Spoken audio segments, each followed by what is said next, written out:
10, 9, 8, 7, 6, 5, 4, 3, 2, 1.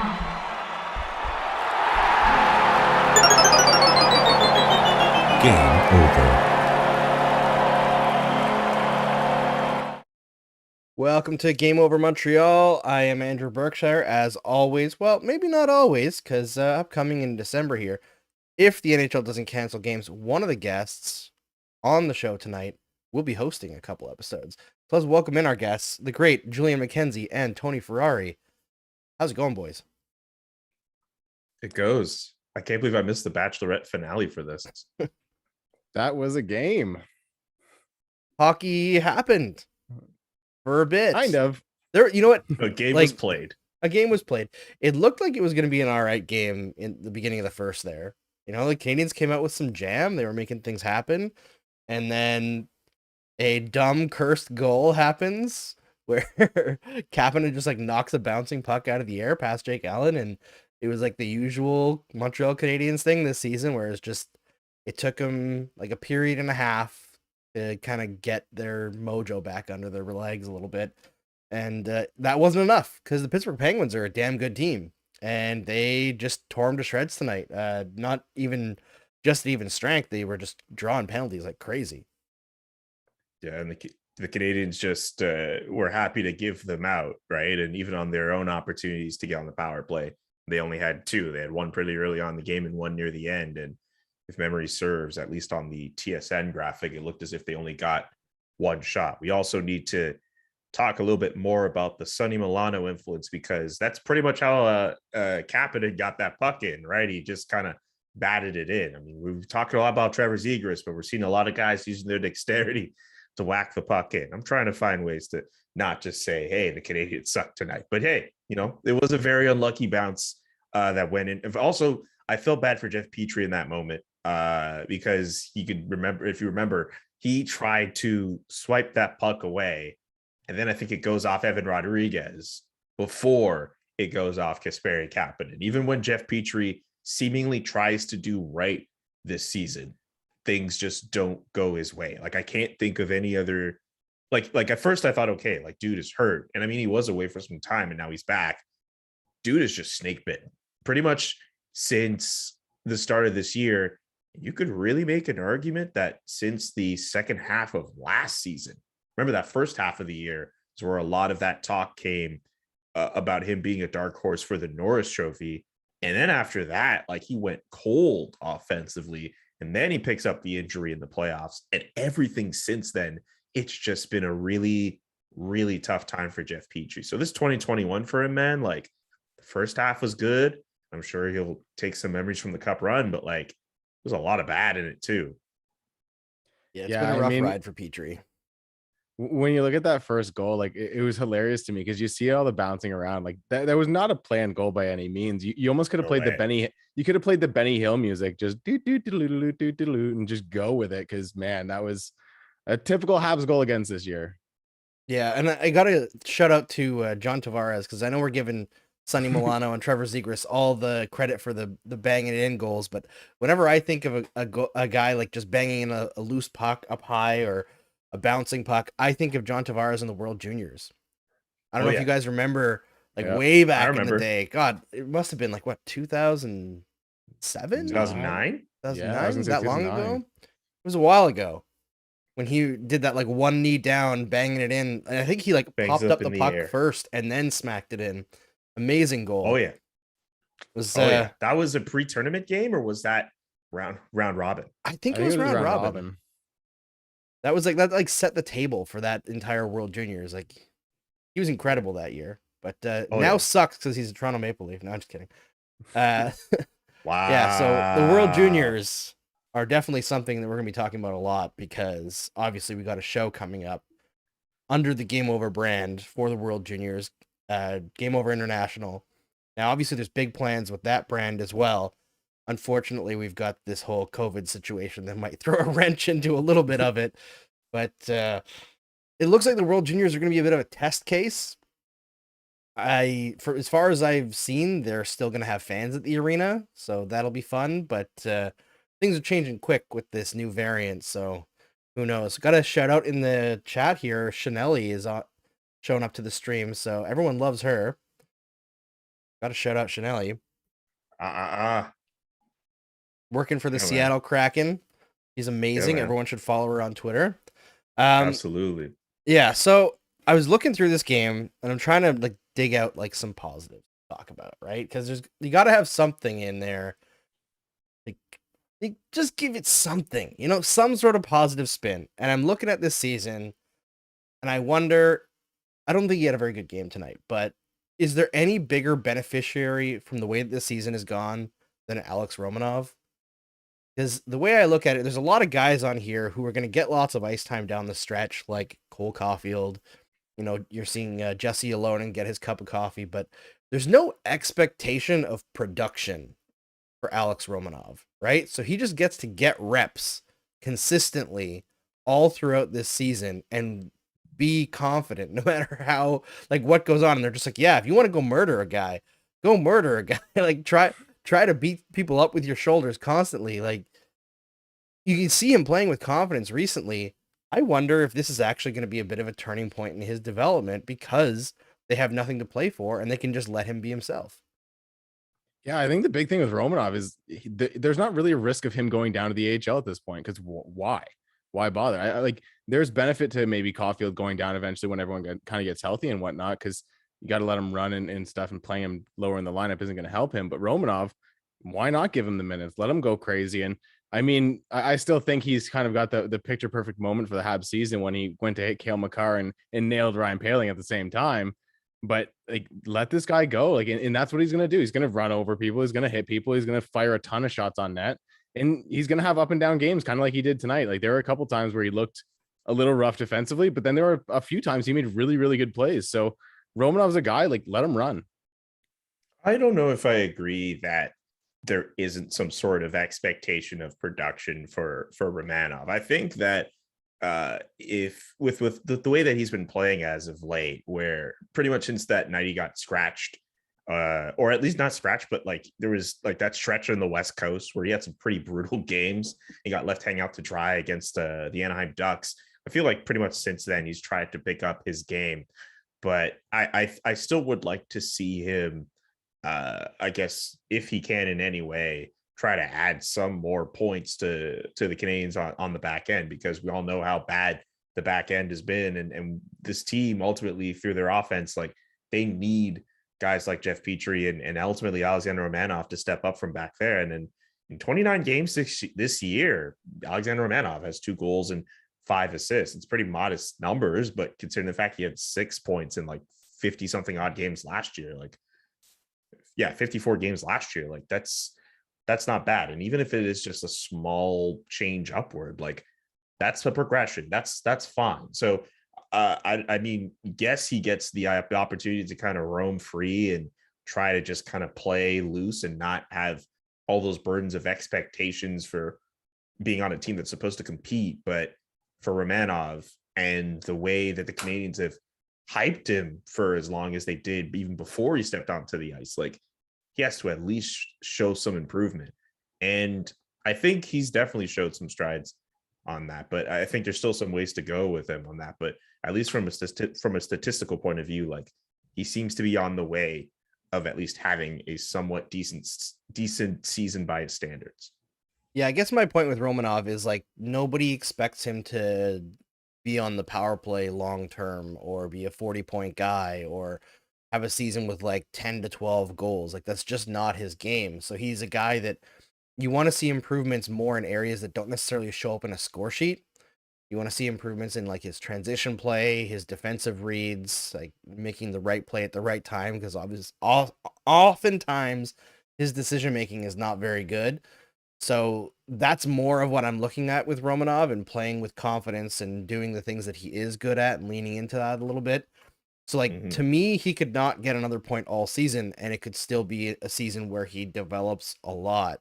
Whereas a guy like, by contrast, Kale Clague, he's a guy that the Canadiens have made, I think, a smart bet on, right? Because he's a guy who has some talent, who didn't work out very well in LA, who has a lot of warts in his game, They're giving him some reps, giving him some power play time to work on his game. There were moments in this game where I thought he looked like downright dynamic. You know, like his skating is really good. His ability to walk the line is pretty interesting.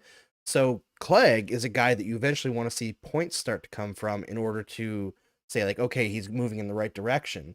Whereas Romanov, he has a bit more leeway. It's always like that, I find, for like less offensively talented players. You have more leash, if you know what I mean. Yeah, I think with Romanov, I remember when he came in and everyone was hyping him up like crazy, and people were talking about, oh, a couple years from now you could be competing for a Norris. And I always thought that was crazy because the defenseman that I look at with him, and I'm like, the defenseman you want him to turn into is Matthias Ekholm from Nashville. Get him to be that two-way guy that's just reliable and does a little bit of everything. He doesn't necessarily have one huge specialty, but he's a guy that you can rely on back there to eat up some minutes and do a bit of everything. So I'm looking for him to do that. But like you mentioned with Clague, I think that the bet on him has been great. And you looked at him tonight, there was a couple of times offensively where he took the puck around the offensive zone. He was making some nice plays and making nice reads. And that's what I think you want from him. And especially late in the game where he got a little bit more ice time, let him kind of run, let him do his thing. And if he makes a mistake, don't harp on him for it, because that's his game. He's an offensive guy. Yeah, and I didn't see what the ice time was for Clague at the end of it. I know after 2 periods he had about 7 minutes, so it's not like they were giving him a ton. I'm a little bit disappointed with the way that they're kind of leaning really hard on the veterans, and I understand it to an extent with Ben Sherratt because you want to boost that trade value. But I think it was after the second period, Sherratt had played something like 18 minutes or something like that out of 40, and you're like, you're not really trying to win these games, Dom. Like, let's be honest here. I understand the veterans are going to want their minutes, but is it really going to hurt guys' feelings that much for Ben Sherratt to play like 22 minutes a game or 21 minutes a game instead of like the 28, 29 that we've been seeing lately? I want to see them lean into allowing the kids a little bit more breathing room. And I think that's the issue that I have with Ducharme right now, where I appreciate that he's putting Clague on the power play and trying that out, but why is it Sherratt on the top power play unit right now, where they have that rejig power play unit where you finally have Hoffman and Caufield on their offsides? You know, like they can set each other up, and they're like, but the guy at the top of that diamond, that shooting formation, is a guy who can't make a pass. Like, I have liked Ben Sherratt this season. I'm on record saying I think he's a better offensive defenseman than defensive defenseman, but that really comes from him forechecking and shooting, not necessarily his puck handling ability. And on the power play for a defenseman, puck handling and distributing is way more important than shooting. Absolutely. I think with Ben Sherratt getting all that time, it's definitely just to kind of boost his trade value and just kind of let him be showcased, I guess. I'm realizing now that the interesting debate, I should say, of letting the younger guys play over veterans, and you're thinking, okay, well, the Canes are not really trying to win those games. Like, it's kind of tough, like being a player in that locker room where just in any locker room, you strive to be the best player you can be, and it's not in it for you to lose. Like, you go to Ben Sherratt and all those other guys in the locker room, like after every win they have, they're trying to take those wins and generate momentum. They're not talking to us, at least, or they're not going to themselves in the locker room being like, oh crap, we just kind of ruined our odds for Shane Wright. You know what I'm saying? Like, we got to lose. Like, it's so like, I think that, yes, Dominic Ducharme, you know, if he's in a position where he could play some of the younger guys in some situations that are beneficial to them. One guy we're going to eventually get to, I'm sure, Jesse Ylonen, like he got to do that with the line he was on, getting a lot of time with Laurent Dauphin and Jonathan Drouin. But for a lot of those veterans in the lineup who it's still in them to try to win some of these games. I'm not necessarily saying that, hey, the Canadiens should really go out there and win some games. I mean, I'm not really saying anything on that, but I think it is a bit of a tricky thing to maneuver between putting some of those young guys in positions above some of the veterans, because some of those guys have pride and they want to play those minutes that they're supposed to be playing, as opposed to just being relegated to being third or fourth line guys for the sake of development, because that's not what some of those guys signed up for. Yeah, and I get that. I think that's an entirely fair point of view, but at the same time, I think you could take all those guys aside and be like, listen, we've won 6 out of 30 games and you're getting those minutes. So it's not helping us You're win. not really doing anything. Yeah, you're not getting it done. And it's not necessarily on those guys either, right? It's a whole team effort. But like, we got to try something down the stretch. And Yeah. if the Canadians went all in on playing the kids, are we 100% sure that they would lose more than 8 out of 10 games? Like, it's not exactly a situation where they're trying to preserve what they have. You know what I mean? Like, if we're doubling down on what they've done so far, it hasn't worked very well, unfortunately. I agree. But also, like, in the limited amount of time we've seen some of the kids play, like, I mean, Cole Caufield, even in the way he's been deployed up in the lineup, he's not shooting the daylights out of everything, right? It's not like he's playing like the times like everyone's saying, like, oh man, like he's playing third, fourth line minutes. It's not like in those minutes he's been able to score so many points, right? Ryan Poehling probably has looked better at overall this season than Cole Caufield has. And I think that's a guy going forward who, considering how this season has been going, I don't think he has to worry about going back to the American Hockey League unless the team thought so much that they really need to find a way to tank, and or they looked at what was going on in Laval and they said, you know what, go down to Laval, try to, if the team's in a position where they could try to make a run at the playoffs or something, just be in some kind of winning environment. I still think there's some benefit to playing some kind of playoff hockey, even if it's in the American Hockey League, for the Canadians' young players at this stage. So yeah, it's still just a really interesting debate. I mean, my whole stance on this with regards to guys playing in the NHL, AHL, or whatever with development, like, as long as you're not yo-yoing the guys and kind of messing with their heads, you should be fine. But in terms of their playing time on the ice, like, I'm realizing it's a bit more nuanced than just looking at Dominic Ducharme and just being like, well, hey, why aren't you playing some of those young guys more minutes? And a lot of it, I realize, is also situational too. I keep going back to, I think it was the Colorado game or the Chicago game, one of those two games where Jesse Ylonen, I know I'm going to keep bringing him up a lot. He played like 7 minutes one game, but he was on a power play wave with like a couple other young guys. And if the Canadians drew more penalties, there's a good chance he probably gets time. Cole Caufield, I think, in that Colorado game was on the third or fourth line, and people were wondering, like, why was he playing so low? Because the Canadians drew as many penalties as they did, he got like 16 minutes that night. There are opportunities for some of those young guys to play. Yeah, and I think tonight you look at their time, ice time, and Cole Caufield is up at 16 minutes.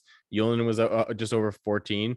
You look through, Romanov was up at 20. Like, the young guys played, and I think that's a good thing. Like, even Kale Clague, like you talked about, he played just over 7 minutes going into the third. In the third period, he played almost 7 minutes alone. He was just over 14 on the night. So you give them the minutes when they're there, but I think what Julian's saying is you don't force feed them the minutes either. Like, you have to give them some area to earn those minutes, but at the same time, a guy like Cole Caufield playing in the bottom six, like tonight, I thought he looked really good on the line with Lehkonen and Poehling, but you got to play him with skilled players, because if you're not playing with skilled players, you're not letting him kind of put himself in the best situation either.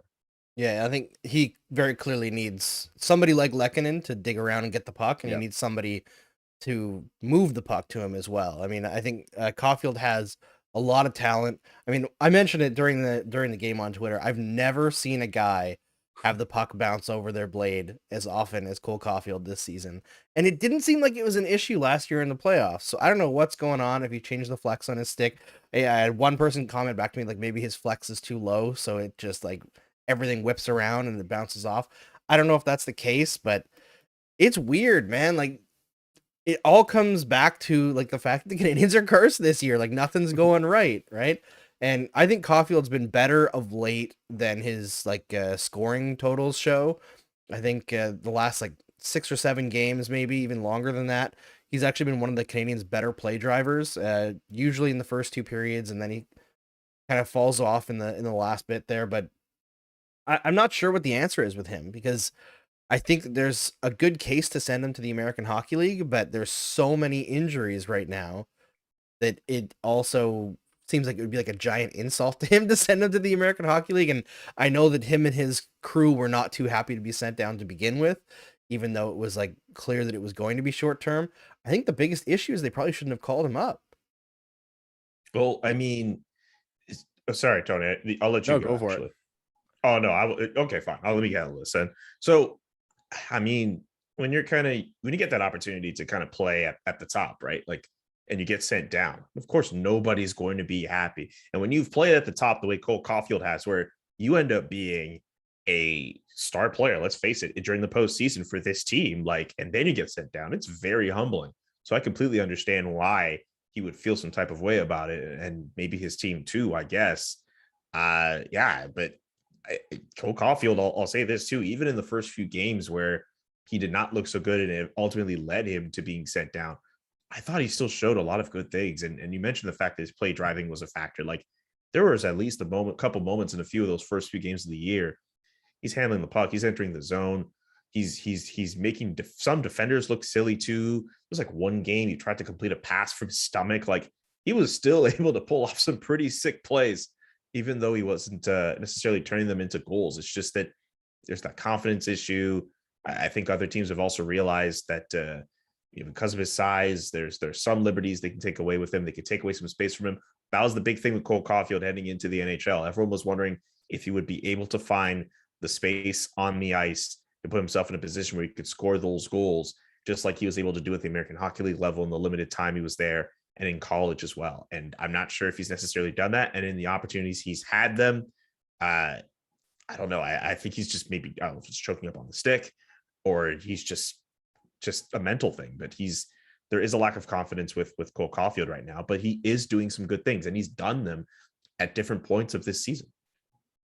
Yeah, I think this is a guy that you look at and you're like, man, he scored 72 with the national under to 18 team in his draft year. He's done everything at college. Like, he's been one of the best players in the NCAA. He went to the AHL and was really good there. He had that playoff run. And like Julian said, you get sent down now and you're like, well, what do I have to do? Like, despite the fact that it was a few games that he kind of looked a little bit shaky in, that confidence was shaken once he went down. And then now he's come back up, and it's still hit and miss at times. And I think, as Julian mentioned, like, the size is an issue with him still. And that was a question going into his draft year. That was the thing everyone said, either you loved Cole Caufield or you hated him. And it was kind of either he's too small. And despite the fact that he's able to score like he can, like he broke Austin Matthews' record, like despite the fact that he did that, is the size going to be an issue? And we're starting to see it now. And I think this is one of those seasons where if you're going to leave him at the NHL level for the rest of the year, he has to really reflect on the season and go, all right, I have to get stronger. I have to watch my tape, figure out where I was getting taken advantage of, whether it was in the middle of the ice or whatnot, and find those pockets again. Because that's the big thing I'm noticing with him is in college, with the USHL team, he was able to find those pockets of space and get himself into those spots. I mean, I watched him score multiple goals from the goal line, like down in the corner. Like, it's ridiculous, the shooting talent this kid has. He just hasn't been able to do it this year. And I mean, you've seen how many posts the Canadiens hit today. I think he had one or two of them himself. It was ridiculous. They're just snake bitten this year. And I don't know if you want to leave him up or bring him down, but you got to make a decision and explain to him that it's final for the year, because you don't want to be yo-yoing him. We've seen that with the Canadiens before, and it's just not good for development. No, Cole Caufield is too important of a prospect for the Canadiens to mess up. He does one thing that the Canadiens have been starved for the better part of a decade, maybe even longer, and that's score goals. And that's probably a big reason why the Canadiens rushed him into the lineup in the first place, because of the fact that he's able to put the puck in the net the way that he can. And that's why the Canadiens, it's imperative for them to ensure that his development, whether it's saying, you know what, we're going to just commit to you just staying in the National Hockey League for the rest of the year, or you know what, we need you to get your bearings under you in the American Hockey League. Just stick to a plan. Don't mess with his confidence, and just kind of stick with that from there. Because if the Canadiens find a way to mess up Cole Caufield, man, I think of all the prospects they've had in the system over the last how many years, I think he would be genuinely the most frustrating for Habs fans. And that would be a straight indictment on their development process. Like, I get there are some guys who have come through the system who a lot of people can chalk it up to like maturity, other mental stuff. I don't know if you guys saw some article from, remember Yuri Sekach? Remember when he was brought over from Europe and he was interviewed, I think, as Journal de Montréal, talking about how he realized he was not mature. I can't speak to Cole Caufield's maturity. We can all speak to his talent. And I think this would be a situation, not saying the Canadiens are doing this now, but if the Canadiens mess this up, that's going to be a big strike on them, regardless of whoever they bring in at this point under the Jeff Gorton regime. Yeah, it would be easily the biggest strike since like Galchenyuk, right? When you look at Galchenyuk's rookie year and the numbers that he was posting, and the complete drop off year over year after that. And I guess you could say Kotkaniemi, but he seems like he's starting to work out a little bit in Carolina. So not all lost on that front. Yeah, Caufield, he's too important, and the shooting talent is there. I do wonder if maybe going to the Stanley Cup final was the worst possible thing for Caufield for like this immediate year. Like eventually it's going to be a help, but for this immediate year, he was outed way too young and way too early in his career as like a legitimate scoring threat.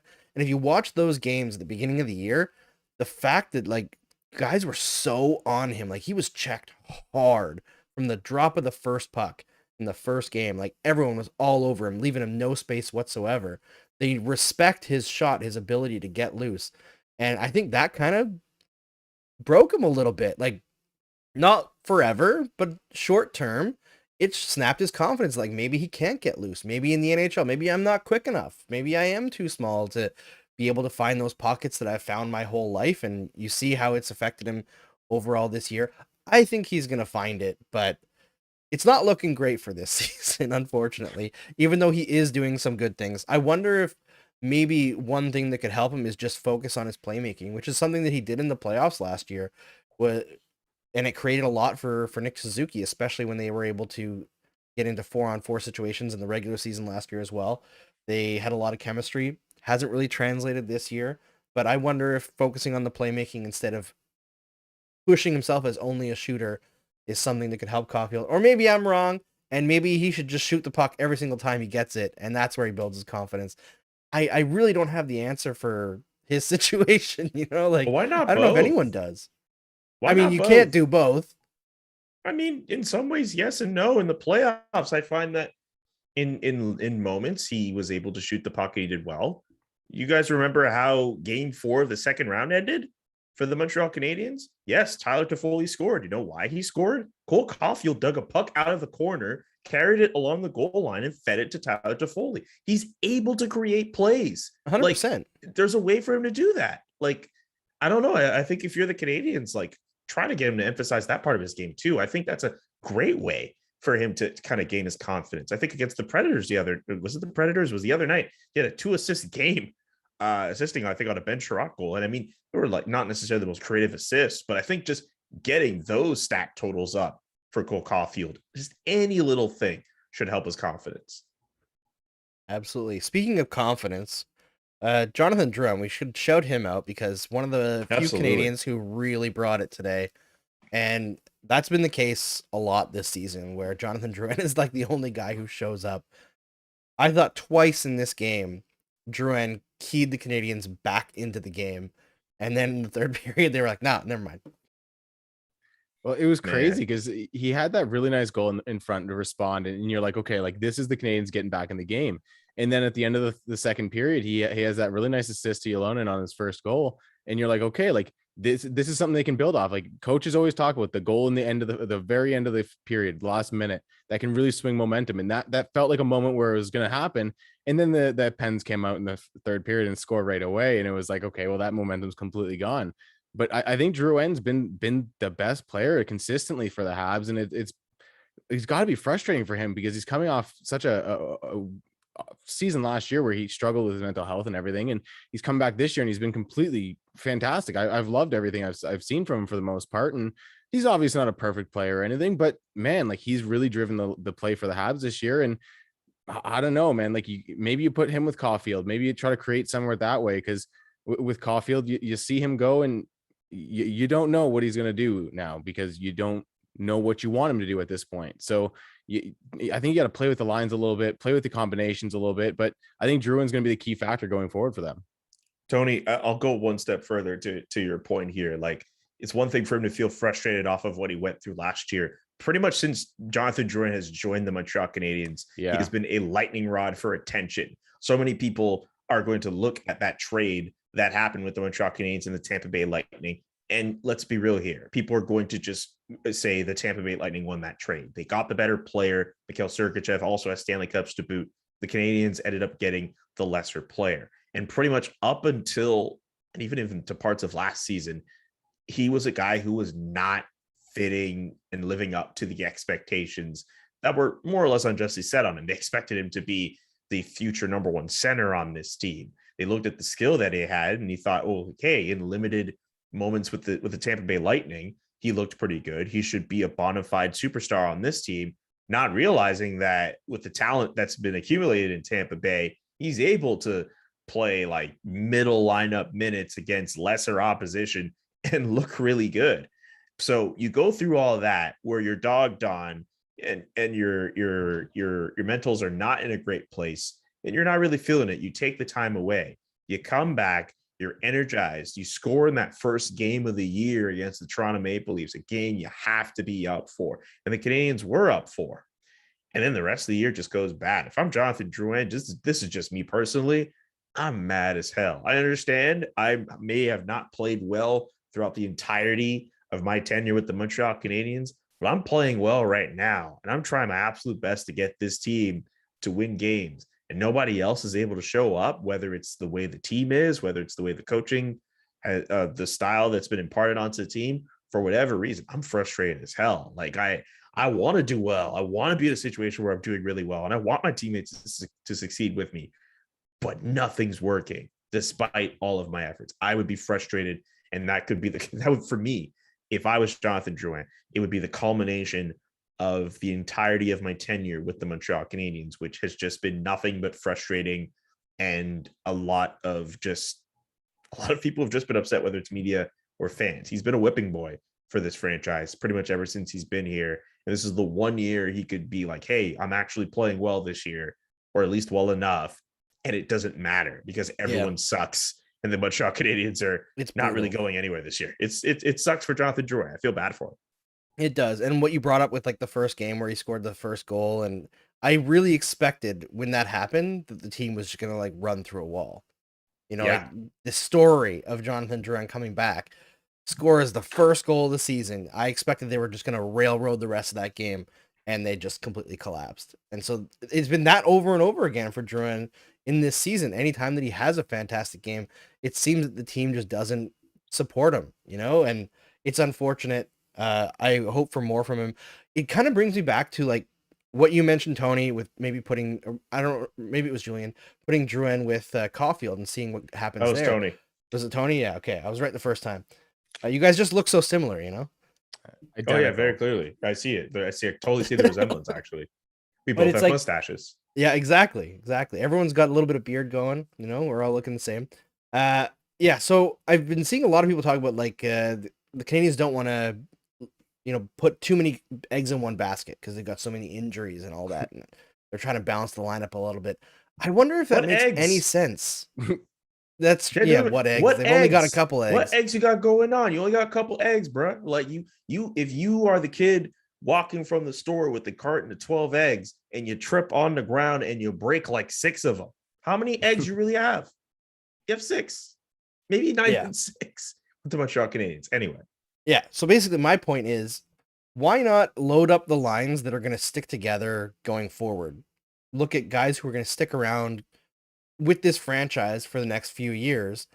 And I know that like you probably made promises to Mike Hoffman to get him to sign in Montreal, and you don't want to treat him like garbage because he's a guy who chose to come to Montreal. That's something that you have to value. And if you don't put him in a situation to have success, then he's going to talk to other guys around the league and it's going to be harder to sign guys. But Mike Hoffman on the first line, it just doesn't make any sense to me. He's not getting it done. Ride with lines at the top and give them lots of ice time, guys who are going to stay around. Because let's face it, Mike Hoffman's probably going to get traded at the deadline or the next deadline. I know he signed for 3 years, but I just don't see it sticking around here. It just doesn't make any sense with what they're doing. He didn't sign up to be part of a rebuild. They kind of owe it to him to do something else. I'd like to see them try out something to get the best out of the guys that are going to be here for a long time. And, you know, speaking of that, Jesse Ylonen got his first NHL goal today. I saw a lot of people saying, like, you know, Jesse Ylonen proving that he's an NHL player. And I'm kind of wondering, like, watching the Canadiens play and watching Ylonen, and he looks good. Is he an NHLer, or is he just one of the guys that's trying right now? I think he's a guy that's trying right now. I think you look at this team and the big thing I noticed, and I've been watching a few Habs games in the lead up to this, so I can get a little bit of a baseline for this team. And man, like the big thing I come away with is there's so many players on this team that are just playing intimidated. They don't want the puck on their stick. They don't want to. They're not trying. I don't want to say they're not trying because it's just unfair to NHL players. Every NHL player is out there giving an effort, but they look intimidated. And when I'm watching draft prospects to relate to that, I look at certain guys, especially smaller players, and I'm a guy that's known to like the smaller players. But the big thing for me is, are you intimidated in those moments where you know you're a smaller player? And whether it's Cole Caufield right now, who's kind of playing a little bit intimidated, or you look at just any other guy in this lineup outside of Drouin and some of the younger guys that are getting minutes like Paling and Ylonen, they're just intimidated. Like I think the epitome of it was Mike Hoffman today when he has 5 minutes in front of the net and he tries a spin move and a deke at the same time and just what was it he and gets thinking? It was insane. It was insane. And it's like, man, like that's kind of what you've been getting with a lot of the guys on this team right now. Everyone's playing intimidated. No one has the confidence. And like you said, Andrew, like load up those top two lines with the guys that are going to be there, with the guys that have skill, the guys that you can stack their skill sets on. Put a guy like Drouin with Caufield to make those plays and to set up some stuff, because those two guys can play together. Put Caufield with Suzuki. I know it didn't work early in the season a little bit, but you saw it work before. Try it again, because their skill sets seem like they should match up. You got to give these guys time to mesh their skill sets, because right now everyone's kind of looking like they're scared of the puck. Yeah, well, I mean, when you lose as many games as you had, and the way they've lost them too, I think that's a huge reason why they look as intimidated or as sorry as they've been. I think another reason why we haven't seen, and I mean, Andrew definitely seen this too, why we haven't seen more of like Drouin playing with Caufield. I think back to Ducharme, like he's trying to find lines that work. And one line that actually worked for like the first chunk of this season was the Jonathan Drouin, Christian Dvorak, Josh Anderson line. Like that was a line apart though, hard. Oh, they did, absolutely. But like it went at their best, they were playing pretty well. You know, Christian Dvorak, Andrew and I, we talk all the time about his underlying numbers, and you know more about the underlying numbers than I do. But you always make the point that like his numbers are not great.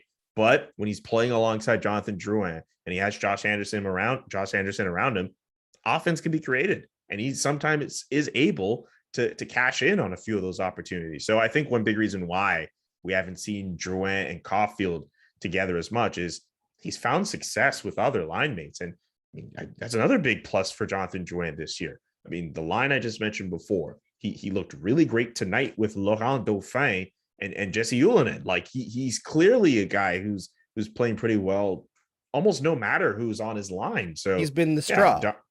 Yeah, that's it. Like the drink. Yeah.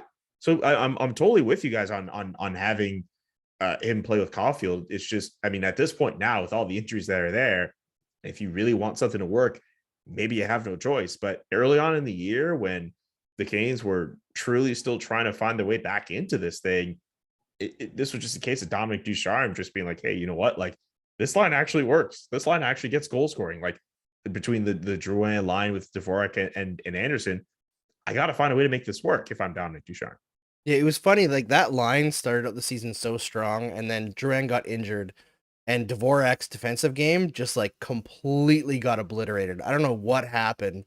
Like I'm gonna have to, after this season is over, go back and watch tape and figure out what changed, because he went from decent to like worst in the entire league at even strength. Jeez, just like absolutely abysmal. And then Drouin came back. They reunited that line, and it didn't really get any better. And then Ducharme flipped to Foley and Anderson, and that line for a few games was incredible at both ends of the ice. Toffoli insulated them defensively. He was able to join the rush, not as fast as Anderson, but Toffoli's a really smart player on the rush, and they were creating really, really well. Then Anderson got injured, then Toffoli got injured, and it's like, even when they find success, fate takes it away. I mean, too banged up, man. Yeah, I mean, listen to all the names we're listing right now, and it's all guys that aren't playing right now. It's like Anderson, Dvorak, Foley, like none of them are in the lineup tonight, and it's because of injuries and just bad luck for the Habs this year.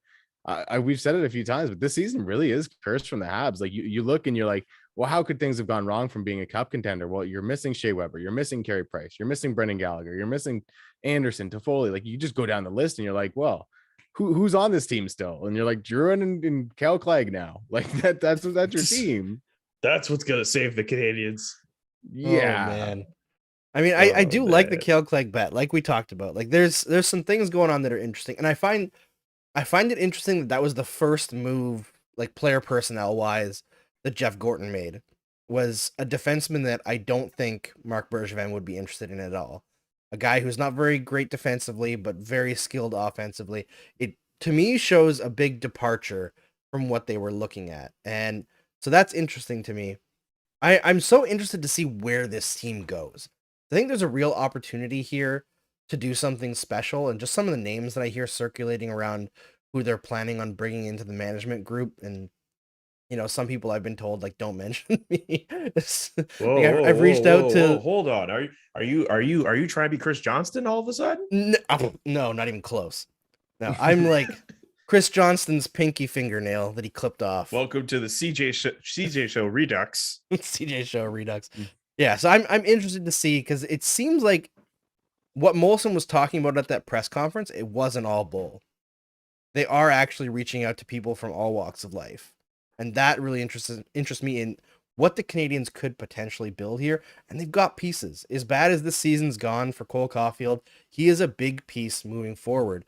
They've got some good prospects in the system, especially if they can sign some of the ones that are good and maybe going somewhere else in college. They've got like Kaden Guhle is going to be the captain of Team Canada for the World Juniors. I don't know what his NHL level like projection is. Maybe Tony, you can fill us in on that. I'm always a little bit skeptical with the big defenseman drafted in the first round, but yeah, Tony, tell us about Kaden Guhle before we wrap up here tonight. Is he actually good, or is he just a big hitty guy?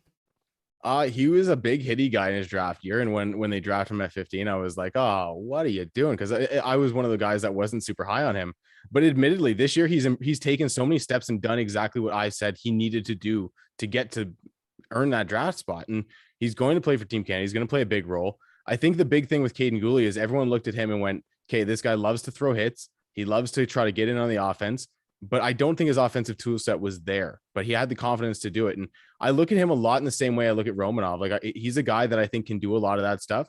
But the thing that I think Canadiens fans are going to love about Kaden Guhle is he is an asshole. He is he will not stop talking. Like there are so many times where like you're watching it, and now he plays for the Oil Kings, but you're watching him play in junior and at any level, even Team Canada.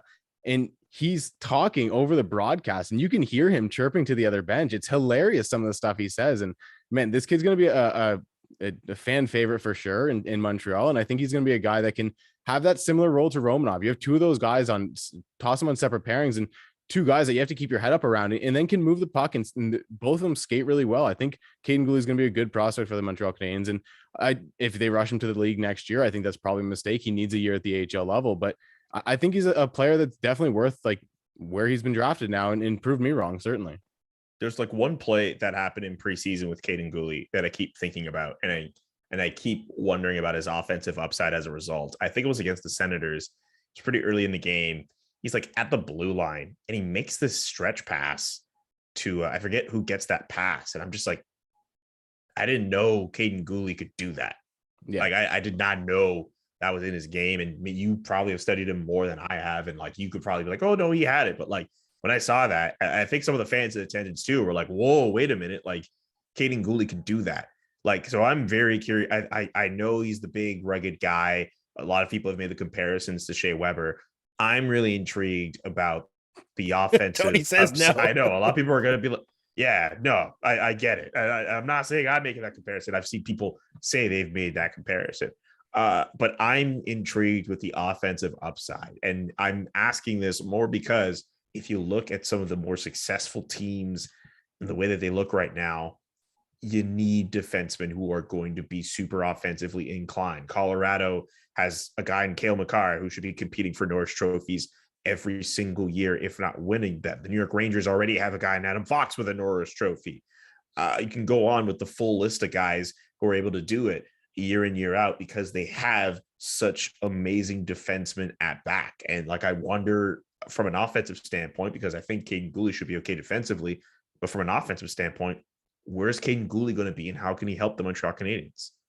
I think the big thing with Kaden Guhle offensively is the the thing I always criticize with him is he thought he was Cale Makar at times. He wanted to try to make those moves at the blue line and dangle down and get involved low in the zone. And he wasn't really that guy. And I still don't think he's that guy, but he's the guy that can move the puck from the back end up the ice and make those stretch passes that you mentioned.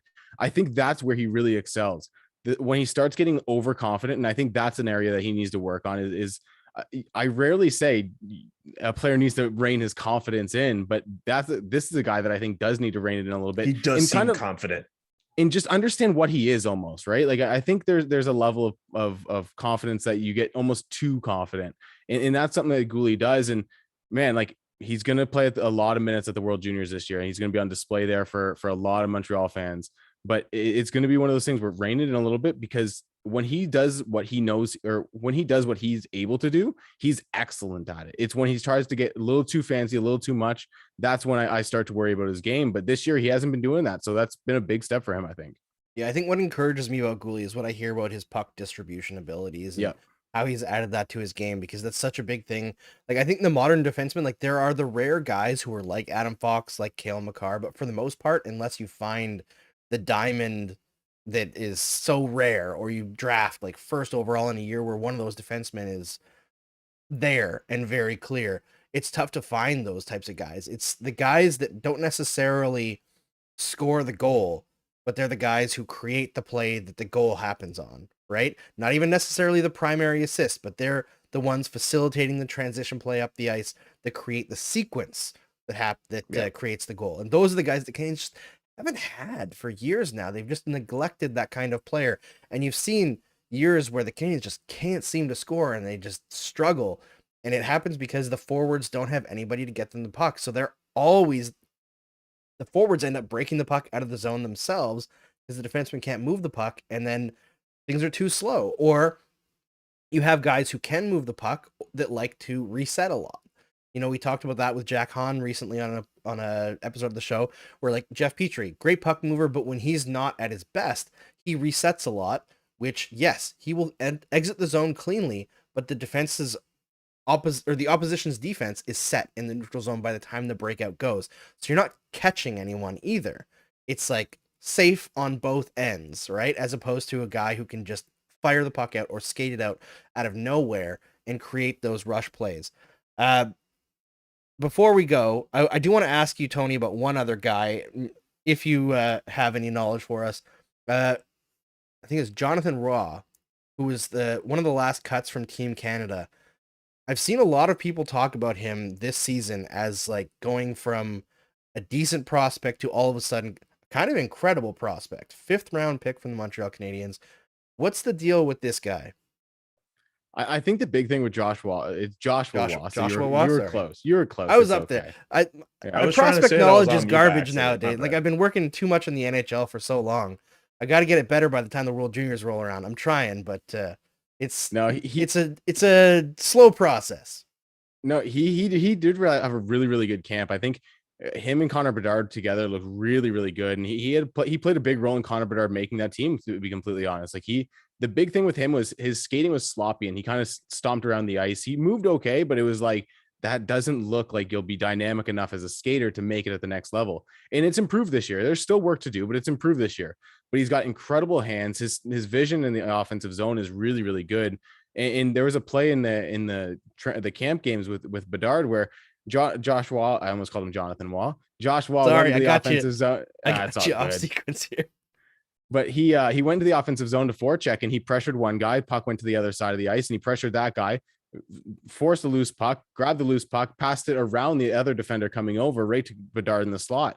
Like his vision is incredible. So if he can kind of work on that skating just a little bit more, I think he's a really, really good prospect. And as a 5th round pick, like that was a pick that I went, okay, in the 5th round, like sure, like you bank on the skill and you work on the skating, because as we've seen over the last few years, whether it's a guy going back to John Tavares or guys more recently, such as Timothy Liljegren or a number of prospects, the skating can be worked on. We've seen it happen. Like we've seen guys improve their stride. So work on the skating and get to the next level. And he's not going to be a guy that they're going to rush. Let him play at the AHL level for as long as he needs to before bringing him up, because the skill in this guy is really, really intriguing. And he is a guy that really tries hard on the forecheck. He's not the guy that's a skill guy that's just going to try to dance around the offensive zone. He'll go in there and try to pressure you. He's not going to throw a big hit, but he's going to apply the pressure and steal that puck from you and then make a play. Excellent. That's like the kind of guy that under the previous administration you would be hopeful about, and then they just lag and don't get out there. So hopefully the Canadiens' new administration is a little bit better at development and can hire a skating coach to get Joshua Waugh all the way to the peak of what he can be. We're going to wrap it up, but before we do, first Tony and then Julian. Julian, it'll be very fun for you to tell everyone where they can find your work on this stream. But yeah, tell us tell everyone where they can find you. All right, you can find 90% of my work at the Hockey News and Sports Illustrated. That's where I do all my draft and stuff like that. And there'll be a ton of World Junior stuff coming out, so watch out for that stuff. Perfect. Thanks, Tony. Julian? Okay. All right. Brand new episode of the Chris Johnston Show is out. You'll be happy to know, well, or not really happy to know, but the episode we did was recorded hours before all of the COVID hullabaloo hit the fan. So we do touch off on the Olympics, but not nearly as dire as we probably would have if we had handled it. But still very much an episode you should listen to. We touch off on the Vancouver Canucks as well, and Anton Udobin. Zone Time with Yahoo Sports, brand new episode of that coming tomorrow. Also coming later this week, a brand new episode of the Hockey Inside Out show, the Montreal Canadiens show I do every week with the Montreal Gazette. One of the panelists who is supposed to be on this week's episode, you might know very well, it's Andrew Berkshire, going to be joining us. Oh, I know. Pretty wild. We're going to be like on each other's shows over the next few weeks. It's going to be a little bit weird. And I have some plans for my final plus minus columns of the year for The Athletic. I have to mention the primary employer because they like it when I mention them. So please subscribe to The Athletic if you haven't already done so. You can listen to the Chris Johnston Show there as well. And yeah, I think that's everything. All 2 million jobs I have. And before I end the stream, I should also plug the merch store for SDPN because I forgot to in the middle of the show, which I'm supposed to do. And if you like a hat that's labeled as a hat, you can go there and buy Julian's hat. Or you could buy a sticker with Julian's face on it and stick it on your laptop or your wall or your car. Who knows? Anywhere. You could buy cool Game Over merchandise like this mug with delicious water in it. Or you could watch the show or listen to the show. There's all sorts of stuff you could do on the SDPN app as well. It's awesome. So check it out. And we'll see you again on Thursday, where the Canadiens take on the Philadelphia Flyers, and I think they should probably rest Jake Allen for that one because he's starting to look a little bit tired. All right, thanks everyone for watching, and we'll see you then.